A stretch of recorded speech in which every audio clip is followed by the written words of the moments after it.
Good morning. Welcome to the Center for Spiritual Living, Princeton. Our service starts at 10:30, but we're going to do a short peace meditation before we start. So please, those online, please join us.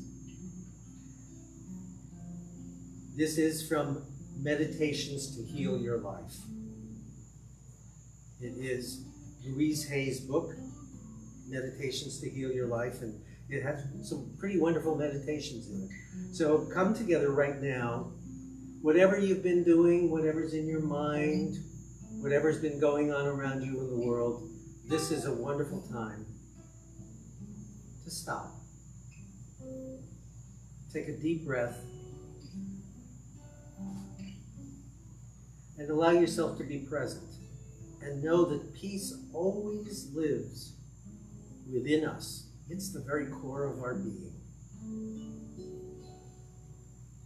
And knowing that to be so, peace begins with me. If I want to live in a peaceful world, then it's up to me to make sure I am a peaceful person. No matter how others behave, I keep peace in my heart. I declare peace in the midst of chaos or madness.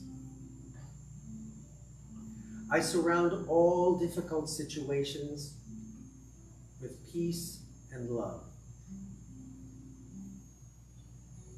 I send thoughts of peace to all troubled parts of the world.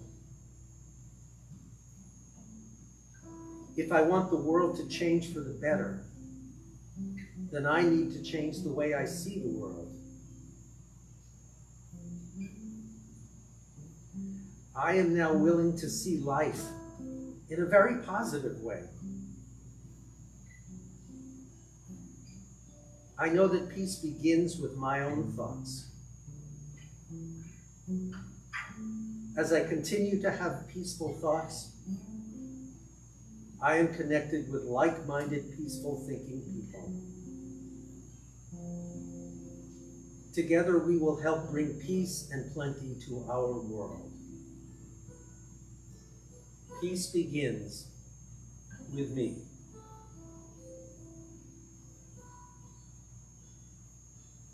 And so allowing yourself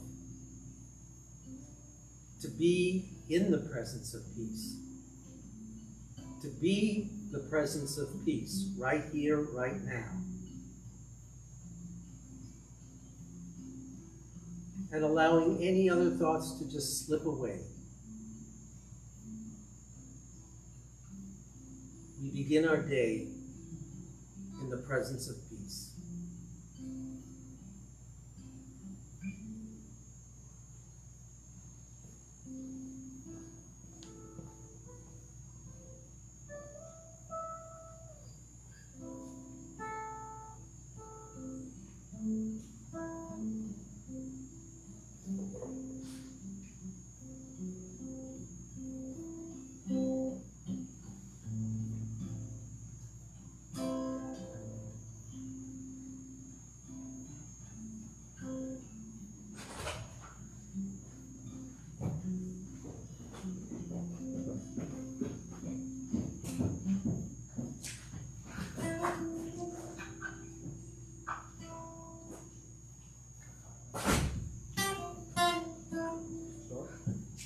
Well, we can't start until 10:30.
I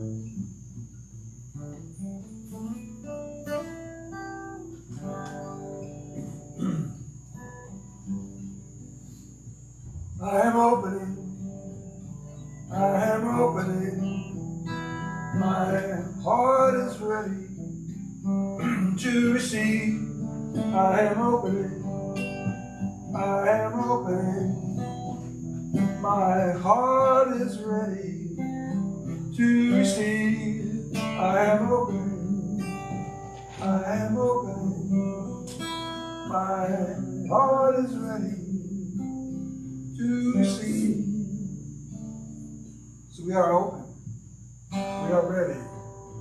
We're ready for all the good that can be realized, that we can accept, that we can let into the experience of our lives. I know for each one here that they are fully able to encapsulate that idea, to let that idea marinate in them, and to let it move forward into the experience of their lives, and to know that all is good, all is well, all is proceeding in the most wonderful manner. I am opening, my heart is ready to receive. I am opening, my heart is ready to receive. Good morning. Good morning. Welcome to the Center for Spiritual Living, Princeton. We are a loving, healing, inclusive community that teaches and practices the principles of the science of mind for the greater well-being and spiritual growth of ourselves and the world. So I'm grateful that you are here to participate in that, and if you're not, I'm grateful that you're watching. I have a few announcements. Well, we're grateful to have Dr. Reverend Dr. Karen here for her talk, Strengthening Our Conversations with God. Next week, Reverend Frankie will be here, topic unknown, but it's always bound to be wonderful. And the week after that, we have a special day called Practitioner Day, where each practitioner will participate and share their gifts with you on the topic of practicing the presence. I also want to announce that Reverend Karen will be offering her Tessera Kanta again, and if you haven't participated in that, it is life-changing. It can be life-changing. And let me read the description for this year's Tessera Kanta. Using the works of James Allen as preparation, there's a link that you can get for the free books. We will get to know our true selves better. We will practice tuning into our inner wisdom and bringing our true selves out in our daily experiences. We will build personal habits. Ooh, I need to build some habits that are positive, which support us in acting as if we believe in our infinite potential, and we will have more joy at discovering that we are wonderful in every way. And wouldn't you want to do that? Yes. So we will, of course, send this out in our email, and we will post it on our Facebook page. And if you have any questions, you can email Dr. Karen at Rev Karen K, standing for Reverend Karen Kushner, Rev Karen K at AOL.com. So enjoy the day and stay safe.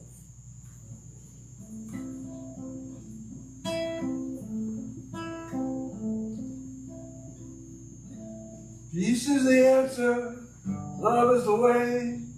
I know I can get that if I just give today. I let Spirit guide me, take me by the hand, and walk me to the waters of the promised land. Kindness is the answer, compassion the way.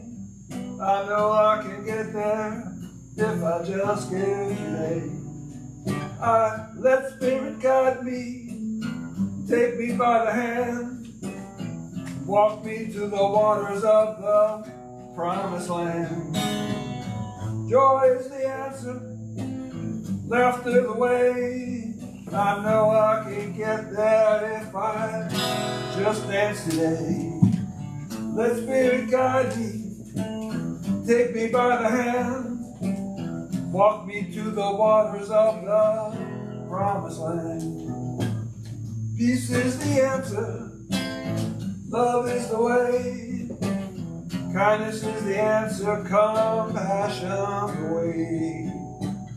Joy is the answer, love is the way. I know I can get there if I just give today.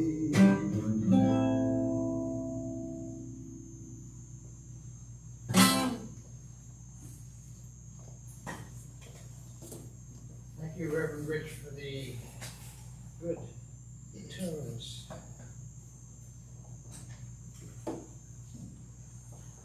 My name is Jeffrey Starbuck, and I'm a licensed practitioner here, I'm also a practitioner, licensed and practitioner. And I'm going to be leading us and you and everybody in a guided meditation and also a very powerful spiritual mind treatment this morning. And as we are present here to recognize and celebrate and embody the living presence of light, of love, of goodness. We're here today in this congregation and to do this for the whole planet.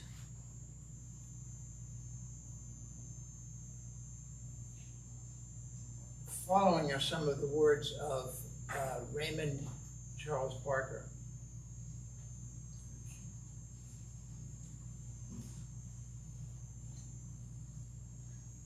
Take a deep breath in, everybody. Breathe in through the nostrils. Breathe out through the nostrils or the mouth. Breathe in again. I invite you to close your eyelids. Breathe out again. And once again, breathe in deeply. Take in a little bit more. Hold the breath for a moment. And now release it. And now be comfortable and relaxed where you are sitting. If you're driving, don't pay too much attention here. Keep your eyelids open.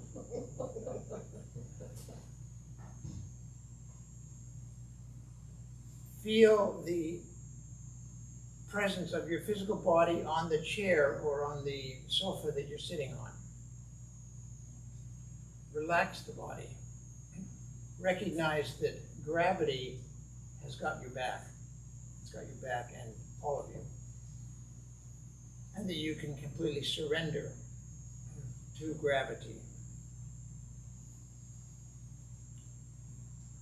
And let these words kind of wash over you, not kind of, let these words wash over you or flow over you, flow through you, circulate within you. I am a fountain of life, and the living waters of life flow through me.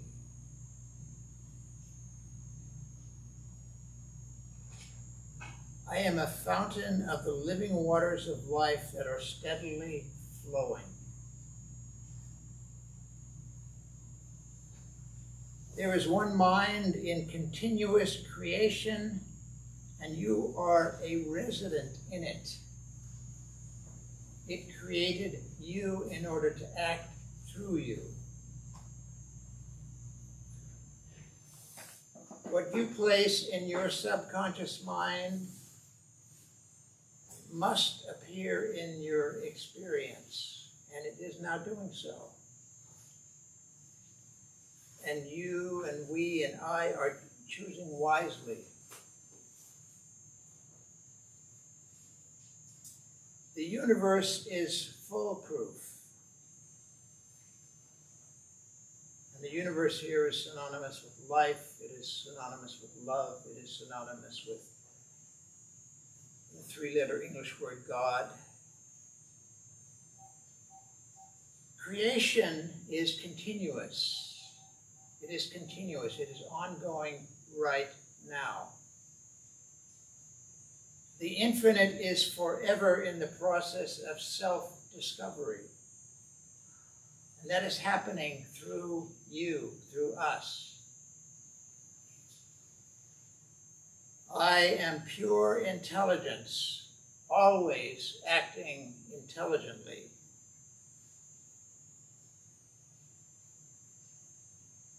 The universe is undisturbed by human limitation, by human stupidity. The universe is never in a hurry. It is always perfectly on time. You were born as intelligence in a universe of intelligence to unfold, evolve, and create. And by the way, there is no part of you that is apart from it. There is not a you through which living water is flowing. The you in which living waters is flowing is itself living waters. You are greater than you think. And the pun in the previous sentence is intended. You are greater than you think. The universe is decisive. The universe is a success, which means necessarily that you are a success right now, already. The universe is unconcerned with your mistakes, with our mistakes. Which does not mean that the universe does not care about you.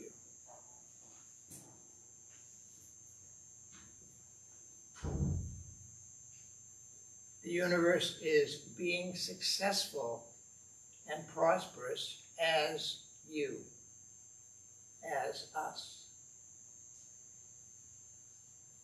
You are a timeless, spaceless individualization of life. The real you is not only invisible, it is also immeasurable. Do you believe that? If you hear an objection inside, or a pause, or a what, go back and confront that objection, or snuggle up to it. The real you is not only invisible, it is immeasurable.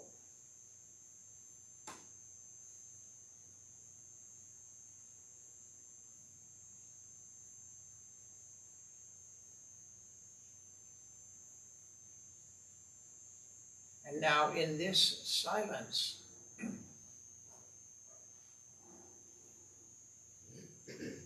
in this space, which is right here, right now, I speak these words of truth for everybody who is listening.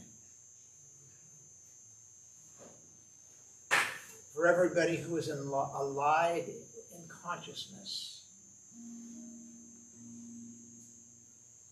In this room, in every room, and on the entire planet.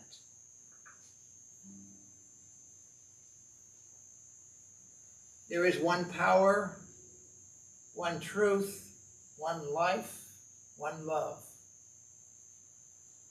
It is everywhere. It is spread out over the face of the earth.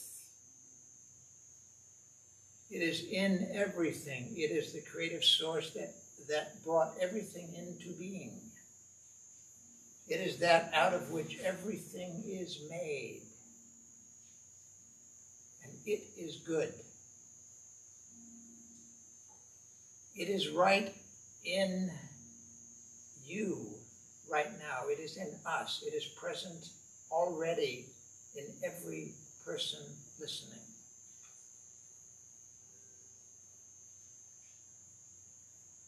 This thing is being successful as you. This thing is being successful as everyone. There is right action in the body temple. There is prosperity in the bank account and in the mind and in the everyday doings of things. There is right livelihood. There is love and connection. And that which everybody wants, whatever everybody wants, it is a divine want, and it is happening now. It is coming forth right now.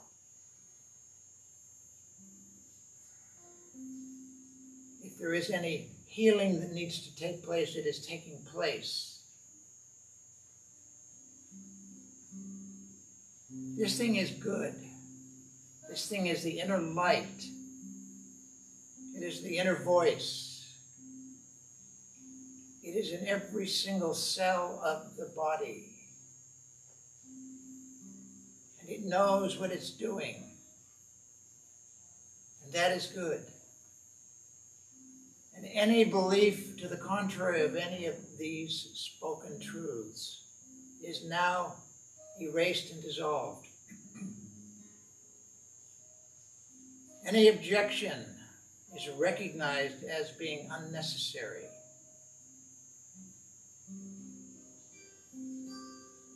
Any hidden lie or limitation within the unconscious or in the conscious is now, by the power of this word, erased and dissolved. This light is present, and it is good, and it is proceeding as everyone who's listening. And everyone is experiencing joy. Everyone is experiencing light.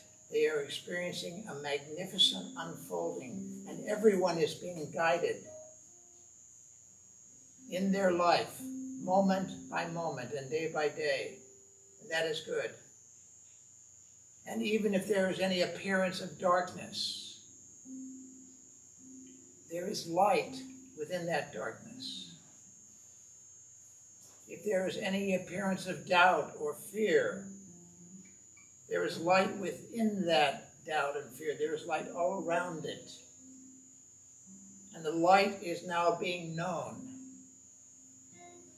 This light is present in all darkness. It is present in the night. It is a light brighter than the brightest sun. It is good. And everyone now accepts this. Everyone now accepts this truth and feels it in their body, in their being, in their mind. They feel it. And everyone is being stretched to know this to be the case. And everyone is now applying this, is working to go further with the recognition and the embodiment of this truth. I'm so glad to know this truth. I'm so glad to speak these words of truth. I'm so glad to speak these words of joy, these words of recognition, of magnificence.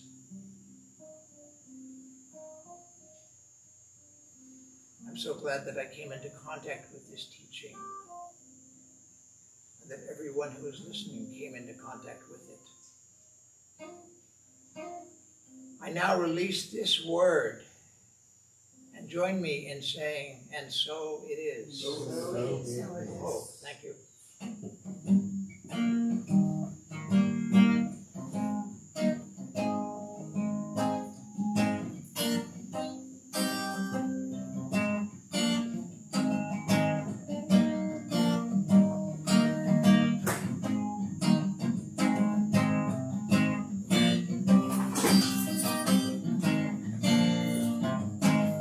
Now I've been happy lately, thinking about the good things to come, and I believe it could be something good has begun.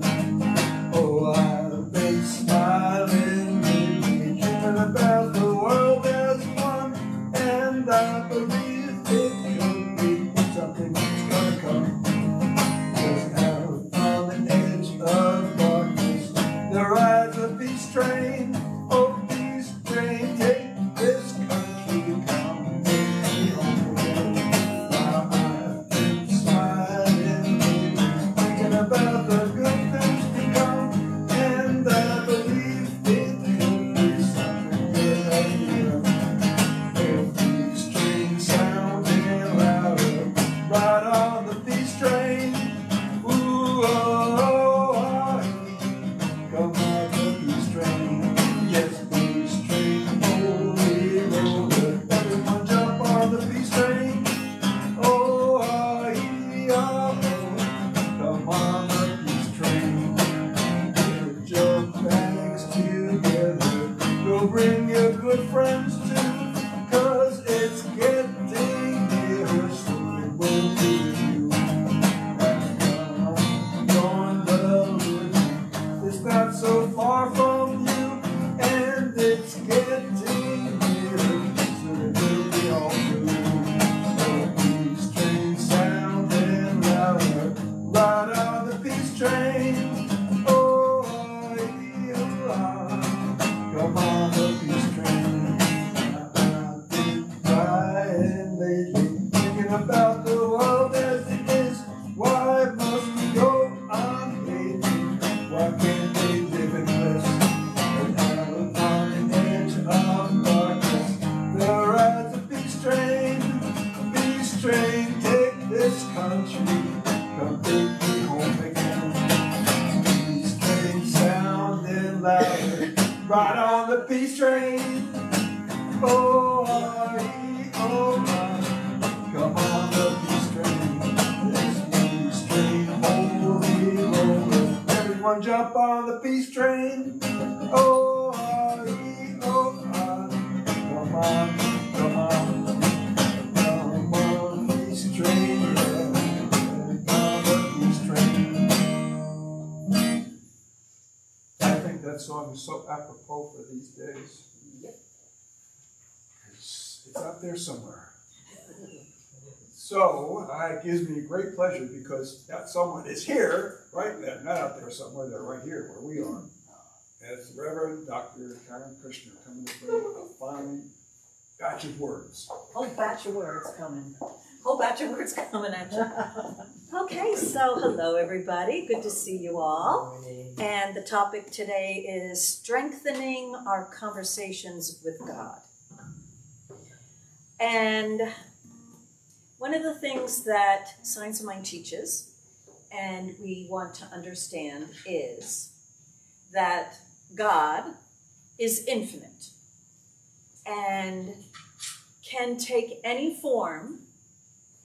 And so what we want to realize is that, I'm calling it God for now, can take any form with each one of us. It can take any form. It can become any kind of relationship that we want with God. Any kind of relationship. And Ernest Holmes, Science of Mind, we teach that how we relate to God is how God relates to us. So we have a being, a presence, a something, an infinite, I can be anything, that is willing to become whatever we want it to become for us. And we can change our mind. And we can wake up with one relationship with God in the morning and change our mind 1,000 times a day, having different relationships with the divine. And everybody's looking at me like, what? Did you know that? Did you know that? You can have infinite different relationships with this infinite something. And because each one of us is unique, We were created to be unique. That is, each one of us is completely different than anyone else that has ever been or is or shall come, because the divine wants to have a unique relationship. And so it created each one of us in order to have a unique relationship, to express itself with its creation, with us. So no two relationships the same, and we want to become aware of this relationship or these relationships that we have with the divine. I brought with me High Mysticism by Emma Curtis Hopkins, and I have not counted, but I think she has in here, because it's 348 pages, I'm thinking she probably has close to 1,000 different names for God in here. 1,000. And she talks about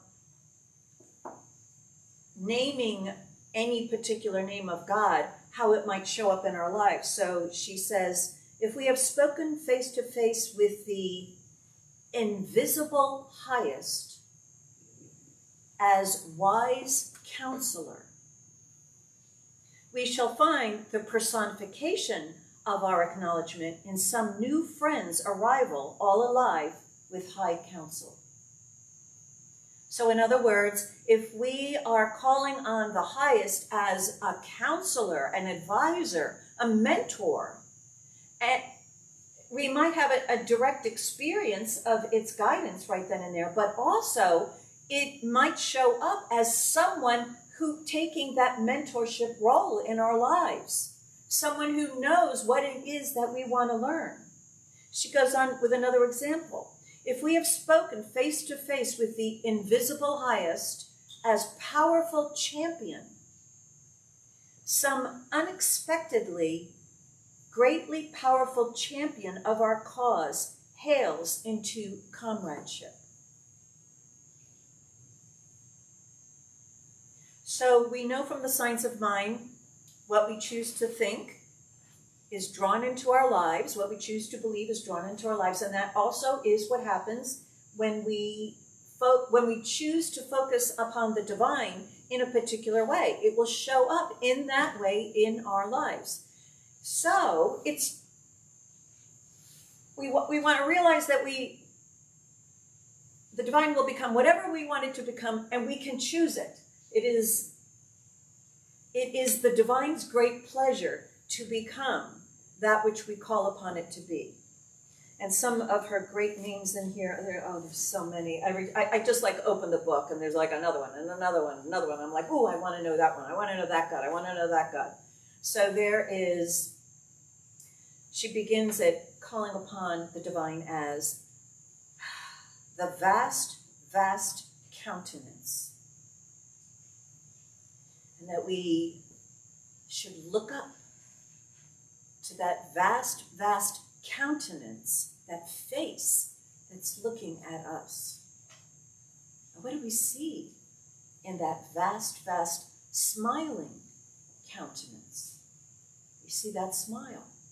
And as we look up to that divine, with whatever name we give it, we are raised up. And we see something greater than what we could see before. I had to search on the internet to find out which great opera singer it was. It was Caruso. And I got the story from Joseph Murphy's book. So it's hearsay, hearsay, hearsay. But the story is, he was about to sing some opera and he was just seized with stage fright. And he felt his throat tightening up and his whole body tightening up. And he knew that he would just be a total disaster if he went out there that way.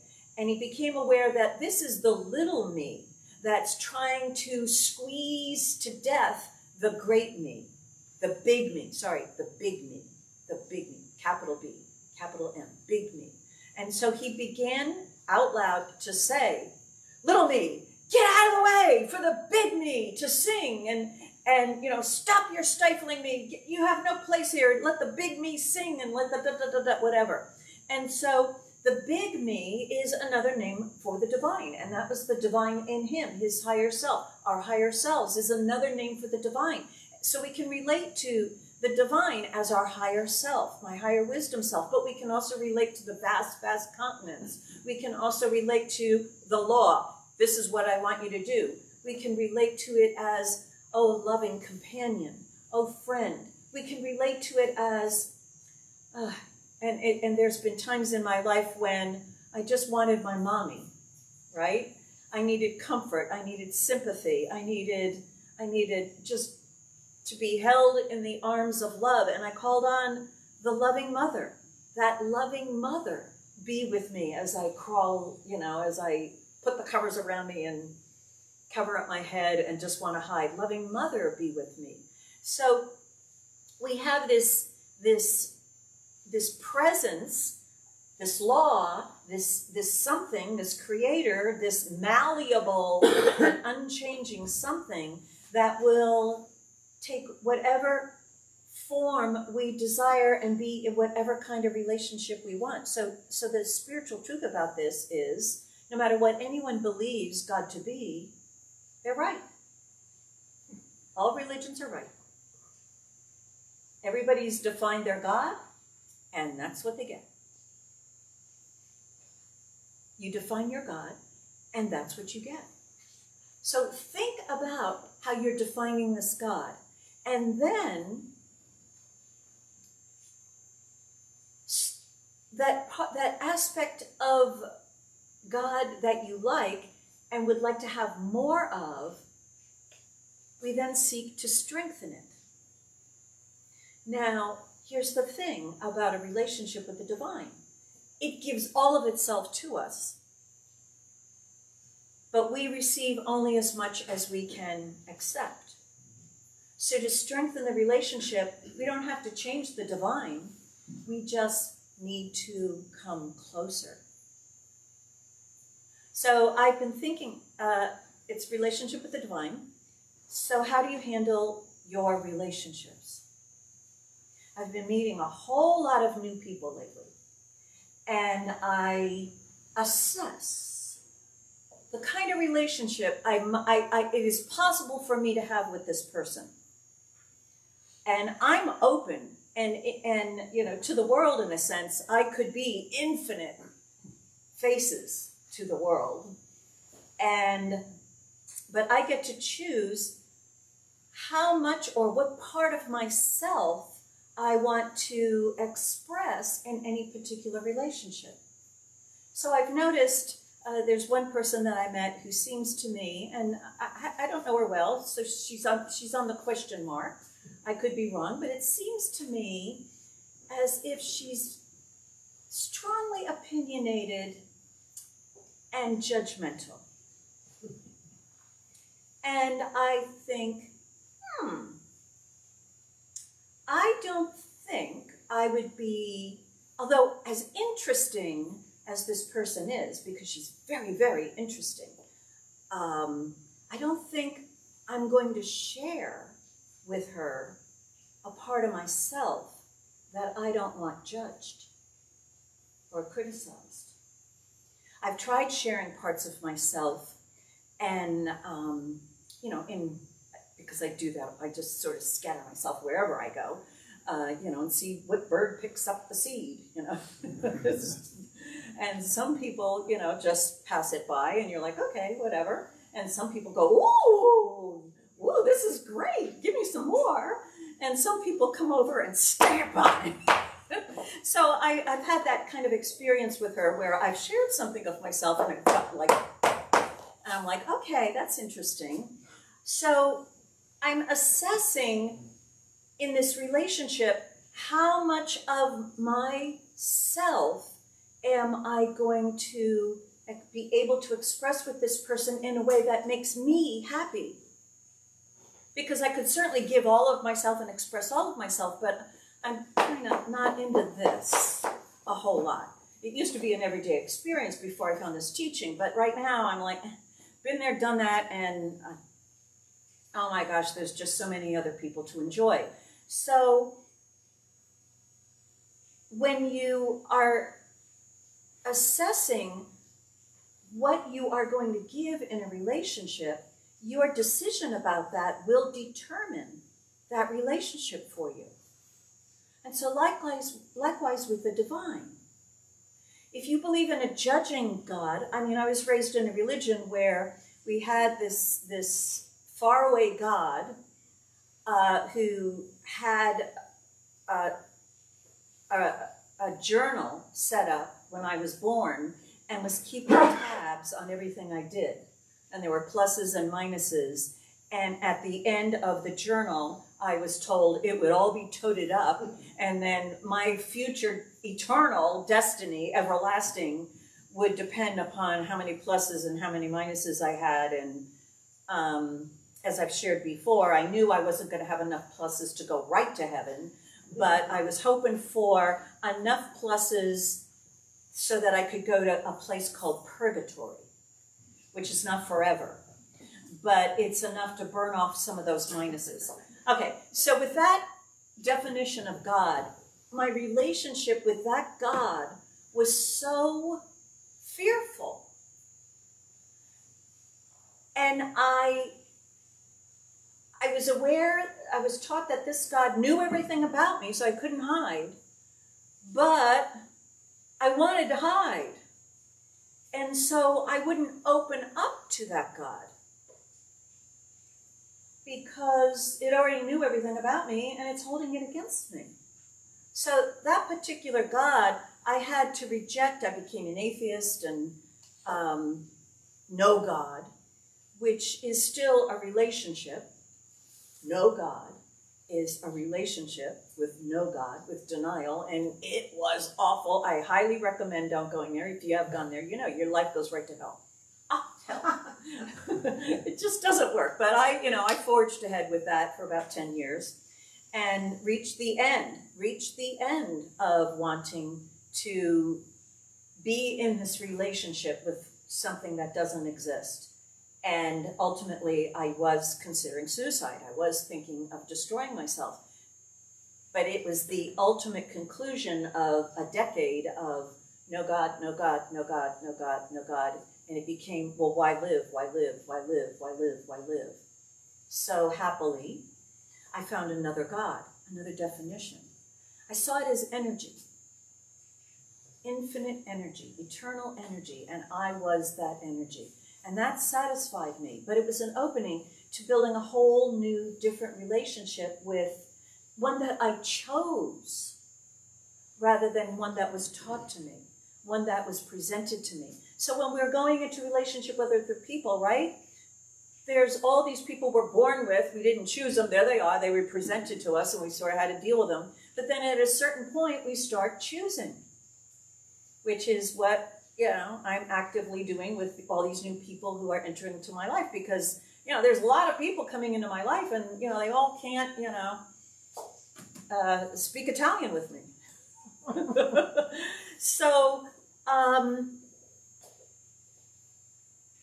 becoming aware of your ability to consciously choose the kind of relationship that you want to have with something that is greater than anything you've ever known before is our freedom. It's our gift. And so we want to start making conscious choice about that. And I go back to Dr. Kennedy Schultz, who said, if you're going to put God first in your life, make sure it's a God that you want to put first in your life.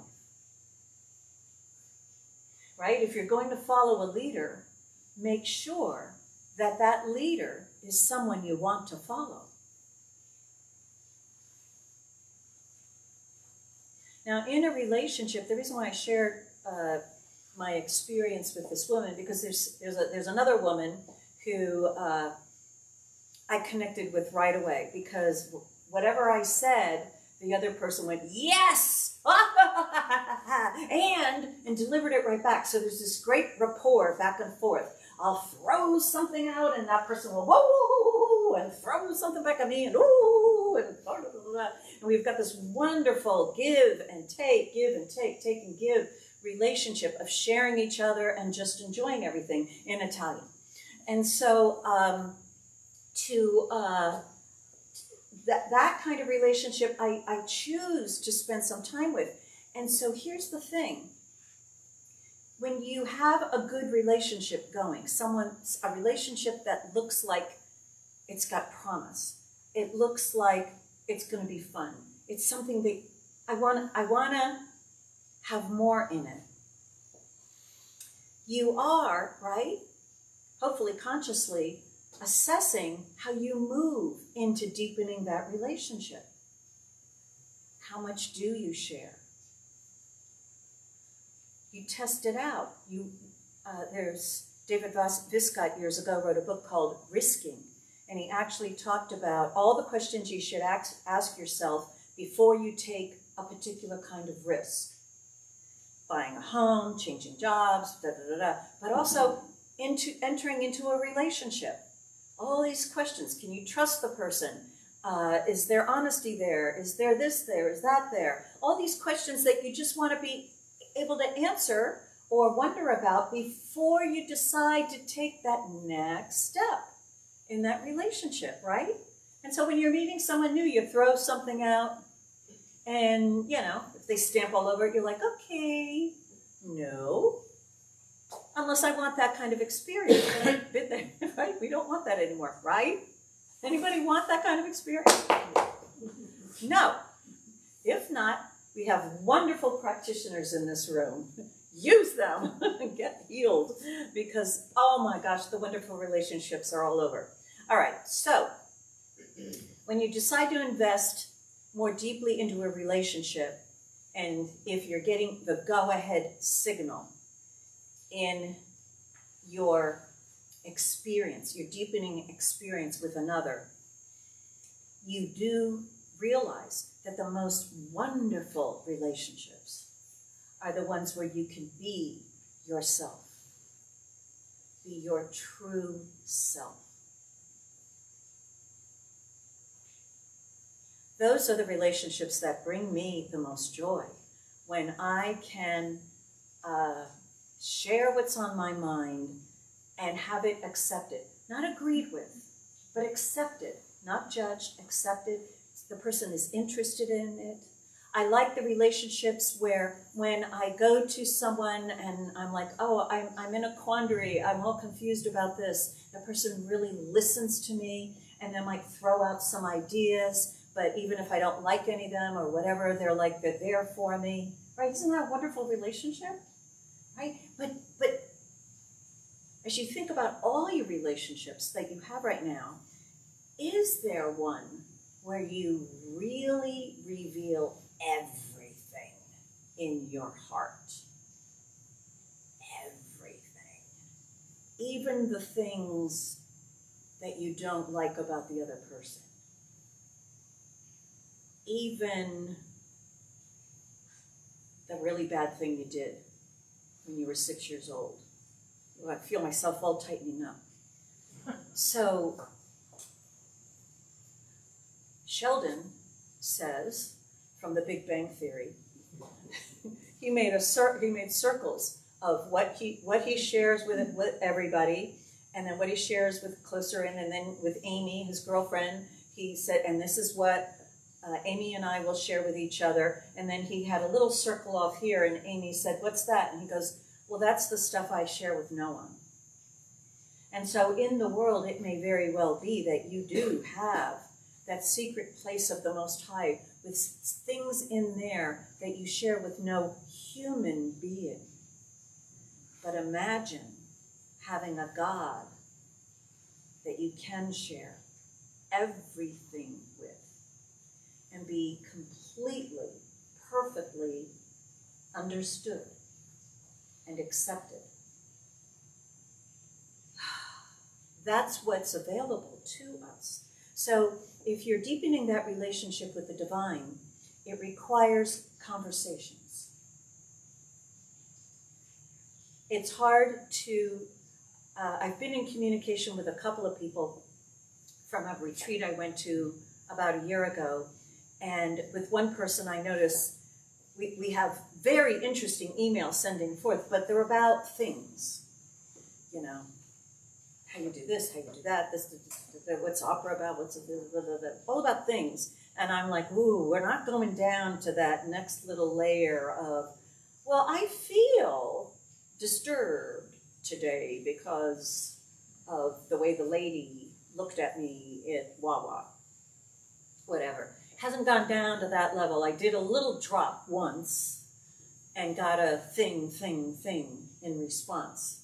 So I'm like, okay, all right, it was a test. Let's see, back and forth, back and forth, back and forth. But with the divine, we begin taking risks when we're ready. And then we try it out. So when I was huddled up on my couch with all the covers around me going, and I thought about it, I need a God, I gotta talk to God. This is a mess, I can't stay like this. Well, what kind of God do I need? I need a mother. All right, let's call on the divine mother. I thought it through. I need a loving mother, not my earthly mother, because she would try to help me, and also she's no longer on the planet. And no, I needed a loving mother that was a whole lot smarter. And so I called on that comfort, that loving mother to take care of me and to bring to me something I've never experienced before. Forgiveness, healing, I don't know what, but you know what, and bring it to me. So it was a conversation. I may have been saying out loud, but I was certainly saying it inside my head. And then when you're in that relationship and you're sharing it, whatever, and then you listen. And I don't understand the language of this heavenly, infinite presence, but I'm listening. And somehow I was able to carry on. But I'm living in wonder because I was able to share everything that I had on my heart. And I know that divine listener listened to me and accepted me. I didn't get thrown out of the kingdom of heaven. That's pretty cool. And so I wasn't hurt, I wasn't stamped on, but I was paid attention to. And so I share more. So you could continue your conversations with the divine verbally or in your head, but you can also do it in writing. We've got the Artist's Way that recommends you start your day with 3 pages a day where you just upchuck everything that's on your mind. And that is a great practice. If you haven't done it, I highly recommend it. It'll clear your mind, and you'll be ready for the day. And even when what I wrote on those 3 pages was a list of all the things I had to do, somehow during that day, all those things got done, just because I stripped it all down. But imagine now your 3 pages a day are to your particular God. You can write it. You can say what you want to say. So you can speak, you can write, you can sing, you can express your talent, your art, your poetry. You can call upon the divine assistant. That's one of my names for God, is the divine assistant. And I discovered that I had bought one of those huge entertainment things from IKEA. You know, remember the big ones? And you put it together yourself. I got it into my Manhattan apartment, and I pulled out the instructions, and it said, you will need an assistant to put this thing together. And I'm like, I don't have an assistant. I will call on God to be my assistant. The divine, and I did a treatment, the divine assistant is assisting me. So I would be putting this thing together, whatever, and it would say, get your assistant to hold this, and I'm like, I was holding this thing together, and something else had to be brought up to it, and I would say, assistant? I'm like, foot would come over. So the whole thing got put together and put up, and the divine assistant helped me. I don't know how I couldn't have figured it out, but it happened because I was calling on God as the divine assistant, and the divine responded. If you want to know greater prosperity, right, you begin, I know a lot of people who like to play pickleball, and so they're looking for friends, people to play pickleball with. They want them to be congenial people, but basically they want people who know how to play pickleball at sort of the level where they're at, and who are not annoying in playing pickleball, right? And there's ways of being annoying, so you know what that is.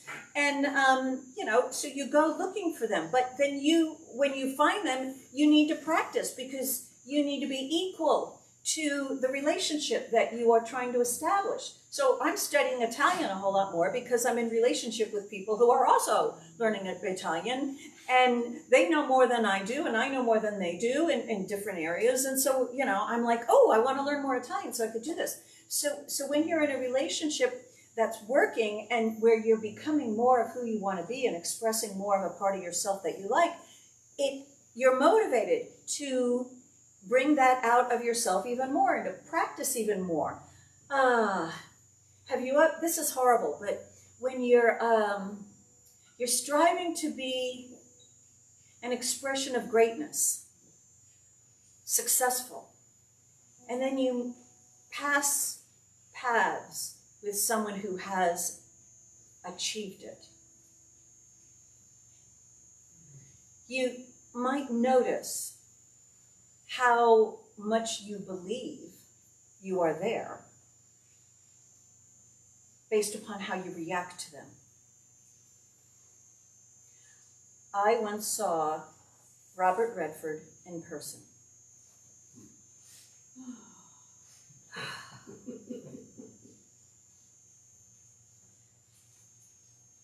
I'm not equal to be able to be in a great relationship with him, because as he and his wife, they were walking toward me, we were in a parking lot, and it turned out his car was parked right next to mine.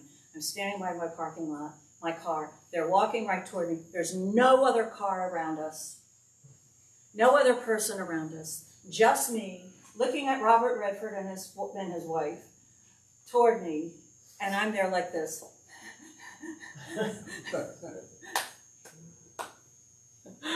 And he said, "At ease." Oh,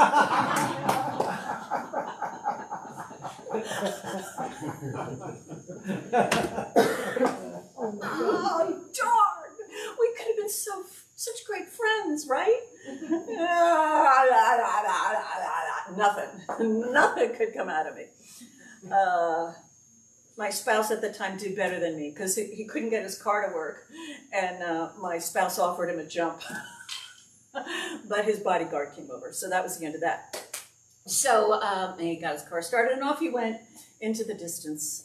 But I had that moment. But see, so when we are calling on qualities of ourselves that we want to express in a greater way, it's wonderful to get into a relationship where more of that is being expressed, so that you can learn, so that you can practice. I mean, he was way up there. I did much better with Dustin Hoffman years later. But anyway, because I decided I didn't like him. I didn't know who he was, but anyway, and I'm okay with that. So the thing is that we love relationships that are calling on us to be more of that infinite potential that we are. Whether it's pickleball player or speaking Italian or a level of success. But what's wonderful about it is when we are entering into relationships that are where we want to be, who we want to become, we have to practice, we have to study, we have to become more. And what I began out saying when I was starting to work and meeting more and more successful people, I realized they don't complain. More successful people do not complain. And as I became more and more successful, I realized I don't feel like listening to that either. People who complain about the government and complain about this, been there, already had those kinds of conversations, but now I'm much more interested in, well, what are you doing? What am I doing? What's next? What's new? What's possible? Where are you going? How can you take what is and make something more out of it? Those are the kinds of conversations I want to be having inside of my own self. And so I have to give up my complaining and blaming and whatever. And I mostly want to give it up because it doesn't feel good. But with the divine, you can complain. You can complain with the divine. You can be inferior in your skill level with the divine. The divine is okay if you can't talk to Robert Redford coherently. The divine is okay if you can't express yourself, if you can't play as well, if you can't play with the big guys. The divine is okay. We're still included and we still belong. So it behooves us. It is for us to keep taking risks with this infinite loving presence, or in directing the omnipotent law, so that we can become more in relationship with something which loves us just the way we are and will support us in becoming more, if that's what we want. So we talk to it, we write to it, we sing to it, we pray to it. I was going to say, like Caruso did, you can allow it to start moving as that higher self through you. Like I'm looking at our beloved Robert Hummel here, an artist, and we've got so many talented playwrights here, whatever, to call upon that divine author within me to write the words, that divine painter within me to paint the paint. When I got into this teaching, I was a performer a lot, and so before I would go to rehearsal or I would do a performance, to this day I still call, okay, there's something that wants to sing. The divine singer within me sings. And everyone loves it, and it's because it's that one divine harmonious being, and I'm enjoying it thoroughly. Or let the divine performer within us, the higher self, be the one that gives the presentation. This talk, whatever it is, Karen knows nothing. That I called on, let that divine presence speak through me so that each one here becomes aware of that personal relationship that it is possible for him and her to have with this divine presence, because that loving presence wants to have a close, intimate, joyous relationship with each one. And may each one find that own personal relationship with the divine, which is unlike anyone else's relationship with the divine. I did that treatment before I started. So anything is impossible with this loving presence. And you have choice as to this infinite, vast, vast countenance, what face you want to see returning to you. You have choice. But in making that choice, then, foster it, remember it, call upon it, demand it. Emma Curtis Hopkins, with her vast, vast countenance and all her other names, other names, Supreme I Am, Obedient Supreme Presence, the quiet, the serene, the stable, the invariable, the self, the angel of God's presence, effulgent one, the omnipresence of one flawless spirit, the wonderful. And here we go. The able to do all things, the working efficiency of one Lord Supreme, the healing good, the working executive. Emma. So let's take a moment now and reflect upon our current relationship with that divine presence, your current favorite name, your nickname for your God. And Reverend Rich, we have an offering coming up. And when I come back, I'll do a spiritual mind treatment so that each one of you has that relationship strengthened, whatever you are.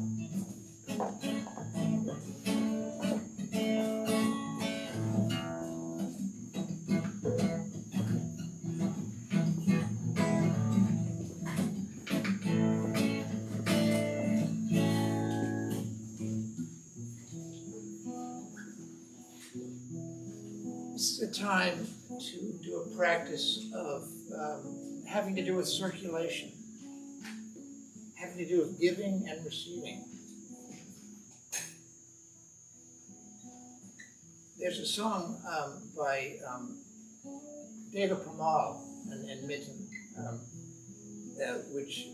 and one of the lines is, the ocean refuses no rivers.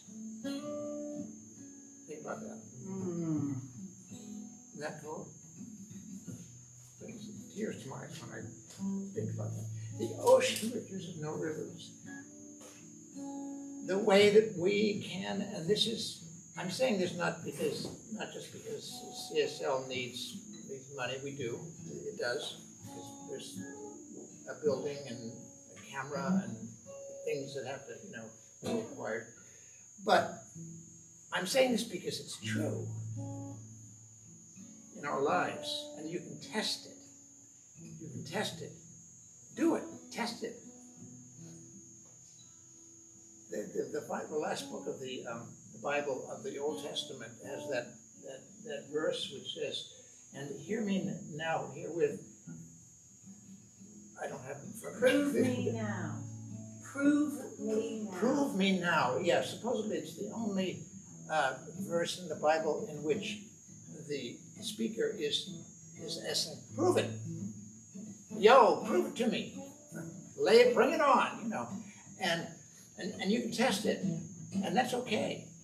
Do so in your own life, completely apart from this great congregation, this thing.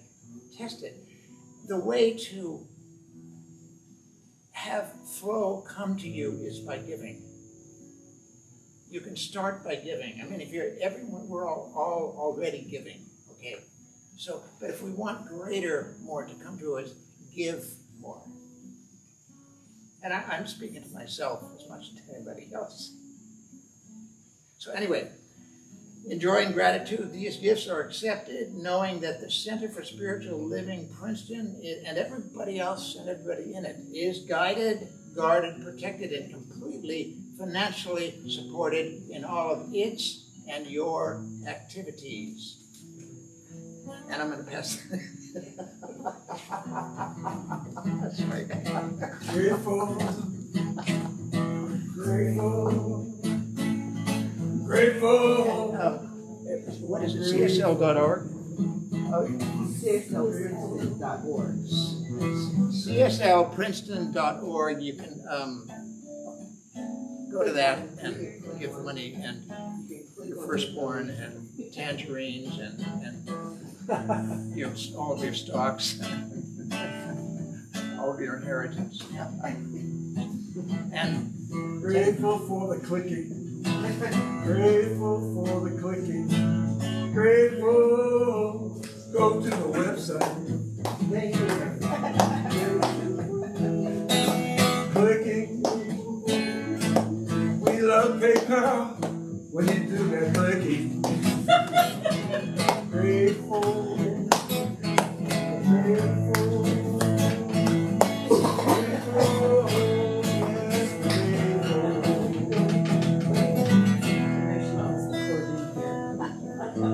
Check.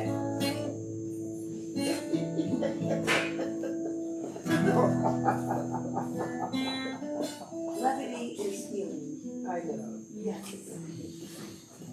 Let every dollar be dropped. will you do a closing treatment? Yes.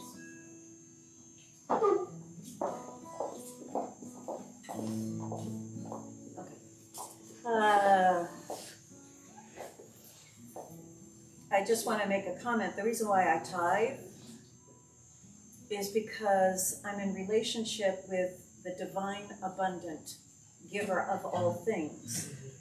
And so my practice of tithing are my risking of this relationship, letting that divine provider prove its support for me. And so as I give because I'm saying all things come from you, O divine provider. And I know that you support me, sustain me, and maintain me in all ways. It's growing in that relationship with the divine provider, which is why I engage in that particular spiritual practice of tithing. And I began unable to tithe, and when I was coached by a mentor about this, she said, start with 2%. Do you feel comfortable with doing 2% of your income? And so that's how I began tithing. And then I kept increasing it till it got to 10% of my net income.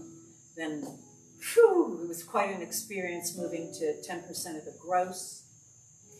And I'm now still working on 10% of my investments that I have not yet cashed in. So whenever the market goes up, I tithe on it, even though I have not received that money. I'm still growing into that one. But it's because I believe in the divine as the provider of all that I have, my whole life and everything in it. I'm trusting in that. And yes, it has delivered. So this word is being spoken for each one. Oh, that divine loving presence is all things to all beings. And each one is now clearer about a particular experience of a relationship that he or she desires with this infinite possibility.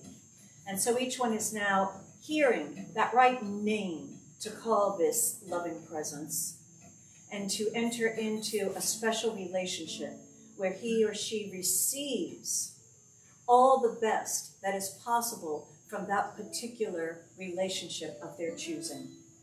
And that infinite presence is delighted to express itself in unique and wonderful ways in relationship with each one here, and to produce in each one's lives the benefits of being in that particular wonderful relationship. All things are possible in every single relationship, and each one now moves more deeply into that relationship, and as a result is experiencing more of the blessings of being in that close, sweet, reliable, trustworthy relationship with God. I am grateful that this is the truth. I release this word to the law, the God as law, all powerful, all doing, it obeys the servant. And so it's done. Yay, good. And so it is. So it is.